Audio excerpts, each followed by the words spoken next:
Assassin's Creed is one of the most beloved franchises Ubisoft has ever created, and while the modern entries divide fans, many still agree that the golden age of the series peaked from 2009 to 2011 with the legendary Ezio trilogy, Assassin's Creed 2, Brotherhood, and Revelations.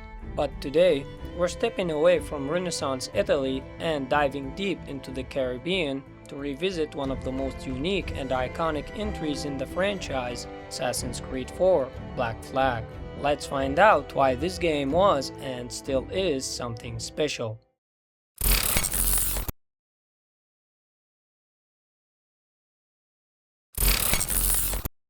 Hello everyone, and welcome back to the Only Thing Gaming channel.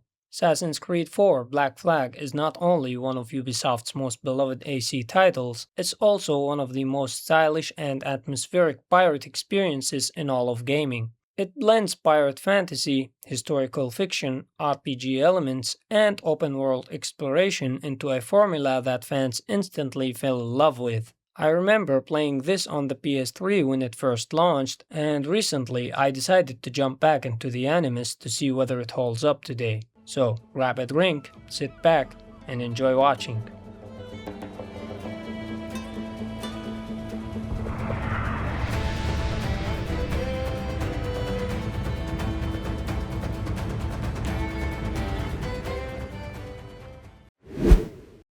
Assassin's Creed games usually juggle two narratives, the modern day storyline and the historical adventure, and through both perspectives, the series explores the eternal conflict between the assassins and the Templars, often spiced up with ancient artifacts known as the Pieces of Eden. Black Flag stays close to that formula, but with mixed results. The modern day story is kind of mediocre. Replacing Desmond Miles with a silent, faceless protagonist just didn't resonate with players. The sidecast is forgettable, and the hacking minigame don't add much. The historical plot basically revolves around finding the sage, which will supposedly lead to the observatory. Luckily, the historical storyline makes up for most of the shortcomings, and that's where Edward Kenway shines. Edward is a Welsh privateer turned pirate chasing fame, fortune, and freedom. He's not driven by honor, destiny, or revenge, just raw ambition, and his only aim is to get rich. That alone makes him incredibly relatable, especially to younger players navigating life. Characters like Blackbeard, Charles Vane, and Mary Read give the story real historical weight. Edward himself stays disconnected from both assassins and Templars until he kills Duncan Walpole and accidentally walks himself straight into the Templars' plans. Then comes the Sage, a reincarnating figure tied to Juno, carrying memories across generations. Despite being one of the most interesting concepts in the franchise, Ubisoft barely explored it outside of Black Flag and Unity, and this is where my controversial take comes in. Black Flag might be the point where the modern day story started to fall apart. Not because the game is bad, it's actually amazing, but because it shifted focus away from the Assassin Templar conflict and left more questions than answers. Gameplay-wise, Black Flag borrows heavily from Assassin's Creed 3. The parkour system feels similar with plenty of preset routes mostly across the three main cities, Havana, Nassau, and Kingston. Combat is simple, flashy, and easy. Sometimes too easy. You counter with one button, finish enemies with another, and even without weapons you're a threat. The game tries to spice things up with disarms and guard breaks, but the overly generous parry window means most players won't struggle. Enemies rarely attack together, but when they do, you get satisfying double counter animations. Too rare for how cool they look because enemies will just wait their turn to attack. But here's the thing, the simple combat actually works in Black Flag's favor. The game leans more towards naval combat than combat and stealth, and a more complex melee system would slow things down unnecessarily. The AI is another rough spot. NPCs occasionally behave strangely, sometimes even attacking allies. Edward also sometimes refuses to finish enemies or drops into low profile mode for no reason, issues that show up more often during chaotic shipboarding sequences. Stealth is okay, it's functional, but the weak AI makes it too easy. You can whistle enemies into bushes, lure them just by letting them see you slightly, or wipe them out with sleep or berserk darts. The game gives you a solid arsenal: rope darts, smoke bombs, pistols, blowpipe, but rarely gives you scenarios that truly require them. Level design shines especially in missions with parkour and stealth opportunities, but tailing missions drag the pacing down and quickly become repetitive. Customization is cool visually: outfits, swords, pistols, but most choices barely affect gameplay. The real upgrades come from crafting. Hunting animals boost your health, holsters, and pouch capacity, bringing a light RPG flavor to the experience. And some outfits can give Edward a special perk. For example, Mayan armor can deflect bullets, Templar armor increases your health, and Stealth outfit boosts your stealth ability. You can use them if you feel the need to trivialize combat and stealth even further. If you're still enjoying this video, don't forget to press the like button, subscribe to the channel, and leave your thoughts in the comments. Now, this is where Black Flag becomes legendary. The naval system is one of the most satisfying ever made. The Jackdaw isn't just a ship, it's practically a co protagonist. Controls are smooth, switching weapons with the camera feels intuitive, and ship battles strike the perfect balance between casual fun and tactical depth. You'll encounter gunboats, schooners, brigs, frigates, and men of war, each with unique behaviors, weapons, and danger levels. Using your spyglass to analyze a ship is essential. It helps you to assess what you're up against and the cargo you'll be getting after the battle. Attacking ships raises your wanted level, bringing tougher hunter vessels after you. Clearing your bounty requires boarding or bribing officials. Upgrading the Jackdaw is a full progression system of its own. Armor, cannons, mortar damage, harpoons, everything can be improved. But you'll need blueprints for the strongest upgrades hidden across the world. So, our next stop is going to be the content this game has to offer. Content in Black Flag is a mixed bag.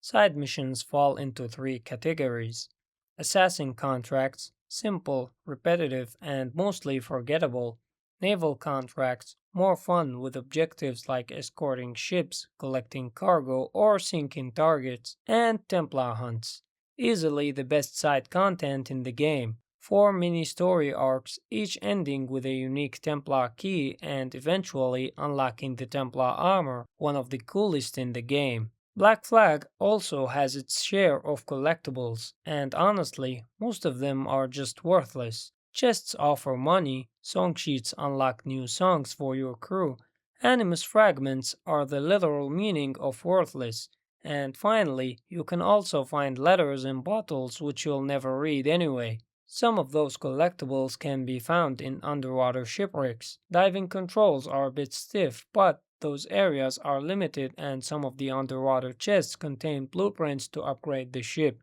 However, not all collectibles are worthless. Treasure maps are my favorite collectible in the game. After collecting a map, you have to track down its location and then find the exact spot to obtain a treasure, and most of the ship upgrade blueprints are found in those chests. Another cool collectible is the Mayan keystones. You need to solve a small puzzle to find the stone. After collecting all 16 stones, you gain access to the Mayan armor. And just like classic and modern Assassin's Creed games, Black Flag offers viewpoints that reveal points of interest when synchronized, but the game also offers forts that you can take over to reveal locations and points of interest in the sea.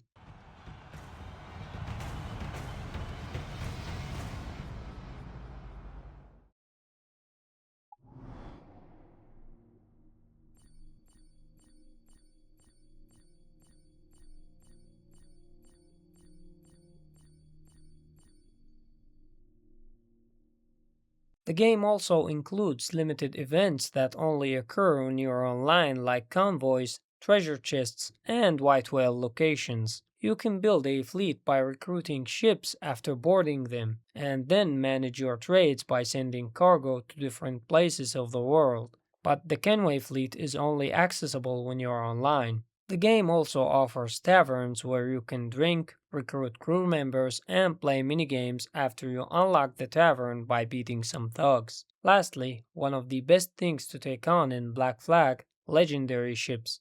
The game includes 4 legendary ship battles, and they are the ultimate test after you've upgraded your ship. Those battles are well crafted. Everything from the legendary ship's AI to the location of the battle to the soundtrack to the crew's reaction is just perfect.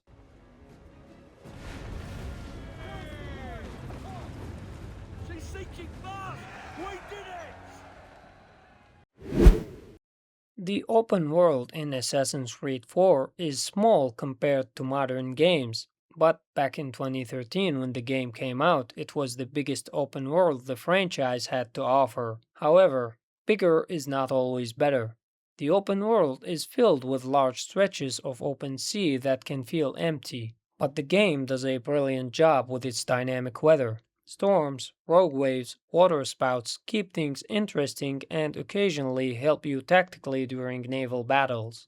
The buildings, trees, jungles, cities, and Mayan ruins are all wonderfully crafted, and honestly, building a detailed world and recreating iconic historical locations are two of the best things Assassin's Creed franchise does in general, and Black Flag is not much different. They even managed to put discoverable Mayan ruins underwater. The treasure maps help the world a lot because they push players to explore naturally without relying on map markers. They force the player to visit different locations and pay attention to the details, even though in some cases the details on the treasure map don't always match the real location in every small detail. I think they changed some of those locations later in development without updating the maps. Sound design is one of the game's strongest pillars. Voice acting is fantastic, especially from Edward and Blackbeard. Cannon fire, crashing waves, creaking wood, everything sounds rich and atmospheric, and the soundtrack is pure gold. Nearly every music track is memorable, with special themes reserved for major events like legendary ship battles. Black Flag still looks beautiful. On modern hardware with max settings and higher resolutions, the Caribbean comes to life with stunning color and detail. Performance-wise, there's not much to speak of. The game is really easy to run with today's hardware. Remember, this game first came out in 2013 on the PS3. Here are my PC specs and the settings I used.